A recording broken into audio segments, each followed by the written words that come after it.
приятели, изключително е приятно да ви представя нашия специален гост днес, която е една от най-сексапилните, най-провокативните, най-работещите, най-амбициозните, всичко най-най. Това е Андрея. И аз се радвам да й кажа добре дошла в Фолк Маратон. Здравей! Здрасти, много ми е приятно.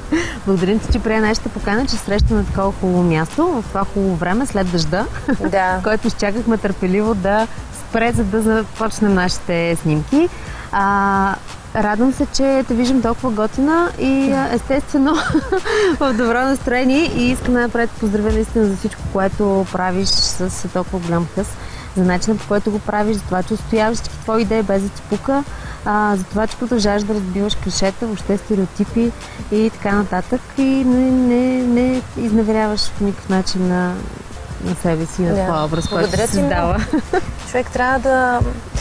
Има хора, които веднага публиката може би ги приема като изпълнители, има хора, които трябва да се докажат с годините и това си е просто до човек и до съдбата му. Ти от кои хора се причисляваш? Ами аз мисля, че съм от хората, които трябваше с годините да се налага и да се доказва в това, което може, защото може би нашата публика има един стереотип на звезда, който са си изградили и само него го приемат, и защото времената се променят и може би се модернизират и когато един изпълнител е малко по-различен от другите, като стил и така нататък, не го приемаме бързо в България. Не сме много така отворени, затова трябва той да се доказва и да се налага по-дълго време. Така е по принцип, но въпреки всичко ти не се изплаши и не се спря пред всички тези трудности, през които трябваше да преминеш. Ние сме с теб още самото начало на твоята кариера. Не знам дали твоите очаквания, когато стартираше, бяха точно такива. Успя ли да наистина да реализираш всичко, което си беше съпланувала? Доволна ли си до този момент, защото все пак не малко години си на тази сцена и се бориш и се доказваш и се наложи като една запазена марка? Благодаря ти. Много нещата, които съм искала да постигна, съм успяла.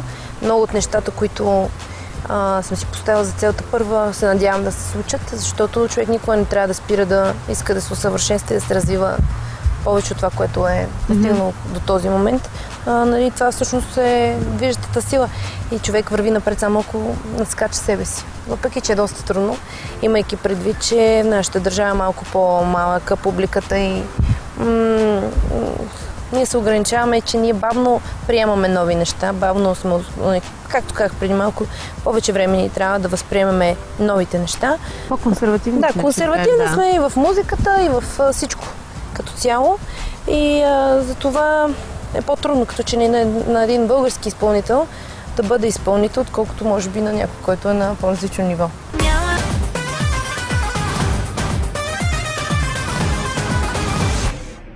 Самата казваш и наистина всички знаем, че така в последно време има едно по-негативно, отрицателно мнение и настроение спрямо този жанр, който си е нашия българския, спрямо изпълнителите, които са в него. Въпреки всичко, кое продължава така да те амбицира, да те провокира, да продължаваш пък ти да се развиваш и наистина да представяш на публиката все по-модерни, все по-хубави и все по-хитови песни? Кое така ти дава също този хъс, тази амбиция да работиш?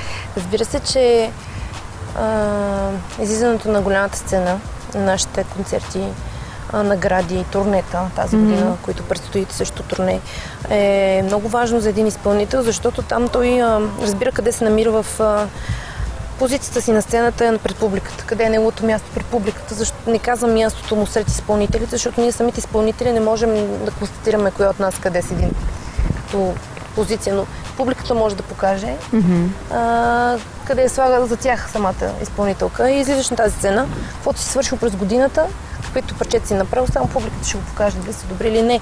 Това е много, много важно за един изпълнител, както и за мен.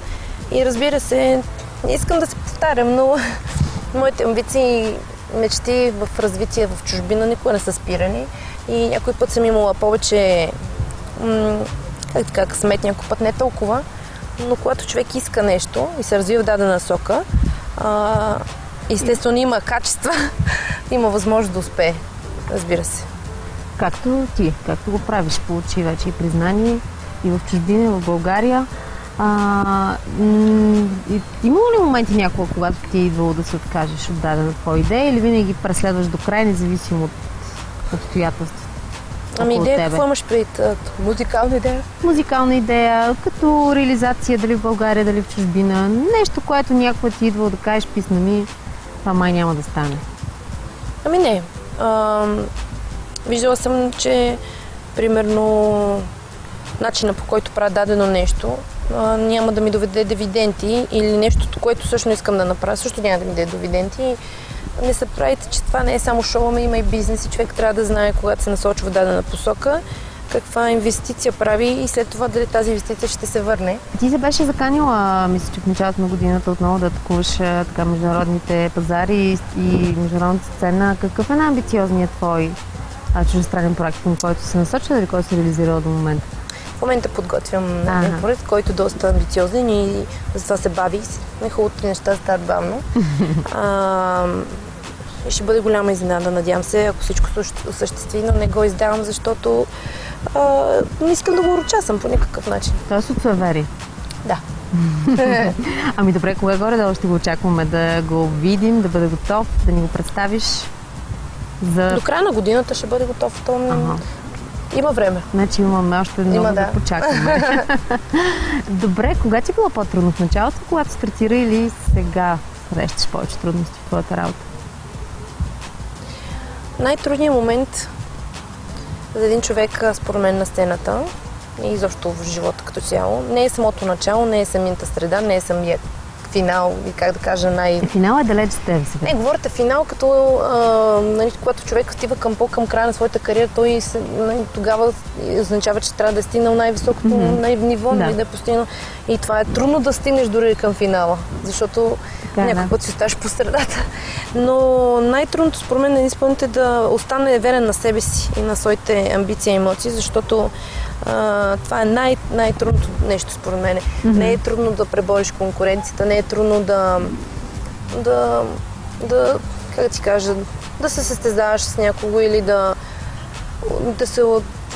Как да ти кажа? Не мога точно да ти обясня, за мен е лично най-трудно човек да бъде себе си до края. И да остане себе си, да не изневери на себе си. Да не изневери на себе си и това, което иска да постигне, защото по пътя ще среща много прегради и много пъти може да бъде обезкуражаван.